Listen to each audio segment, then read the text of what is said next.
Bonjour à toutes et à tous, bienvenue dans votre nouvelle édition du JT d'Agri44 TV. Tout de suite, vos actus. Réunion. Personne ne connaît trop le montant final de la PAC dans les exploitations. Une délégation composée de responsables de la FNSEA 44 et de JA 44 ont rencontré mercredi 21 octobre Henri-Michel Commet, préfet de Loire-Atlantique, pour un tour d'horizon complet des problématiques actuelles. La situation des productions était au cœur de l'entretien et les responsables syndicaux ont largement insisté sur l'absence de perspectives favorables dans les différentes filières. D'autres problématiques sont aussi venues se greffer au fur et à mesure de la rencontre. Le plan de soutien à l'élevage, l'avance de trésorerie, le schéma des structures ou encore l'installation des jeunes ont été abordés avec le préfet. Vaud. Les responsables régionaux de la Fédération nationale bovine ont fait le point sur les dossiers d'actualité en début de mois.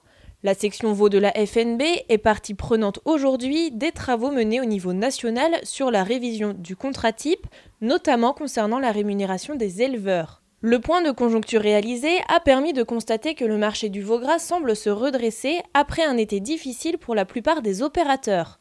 Début octobre, les cours sont bien repartis à la hausse avec 5,77 € par kilo de carcasse en semaine 42, mais le cours reste cependant inférieur de plus de 4,5% à celui de l'année dernière.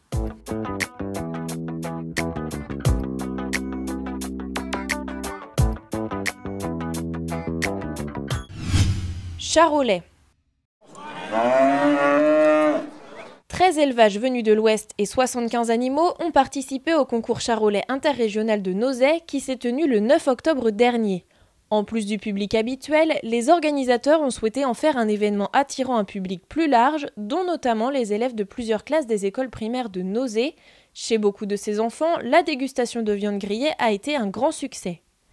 En outre, une quinzaine d'animaux, des races blondes d'Aquitaine et rouges des prés, sont venus compléter les travées du concours et illustrer la diversité de l'élevage viande en Loire-Atlantique. Du côté du palmarès, pour les mâles, c'est le taureau Philosophe appartenant au GAEC Thomas qui remporte le prix adulte senior et le grand prix d'honneur. Pour les femelles, c'est une grande habituée des rings et des prix, Victoria, âgée de 11 ans, appartenant à Thierry Prin de Vue. Agricultrice. Le 13 octobre dernier, à Mésanger, la journée des femmes en agriculture a réuni environ 100 personnes, dont 90 femmes et quelques hommes. L'installation et la transmission y ont été largement abordées à travers des présentations des spécialistes de la Chambre d'agriculture, d'un sociologue, mais aussi et surtout de témoignages. Les femmes ont en effet largement pris la parole lors de cette journée et elles ont illustré la diversité agricole d'aujourd'hui. Diversité d'origine avec des filles d'agriculteurs mais aussi beaucoup de femmes de la ville qui d'ailleurs n'auraient jamais pensé devenir agricultrices. Diversité aussi de statut, d'engagement sur l'exploitation et en dehors. Point commun, malgré tout, elles sont formées et même plutôt plus que les hommes, illustrant aussi la tendance actuelle relevée par le sociologue que l'agriculture est désormais un métier qui s'apprend comme un autre. Et puis bien sûr, chez toutes, beaucoup de volonté, d'ouverture et même de créativité. Le JT d'Agri44 TV, c'est fini. Rendez-vous la semaine prochaine pour de nouvelles actus agri.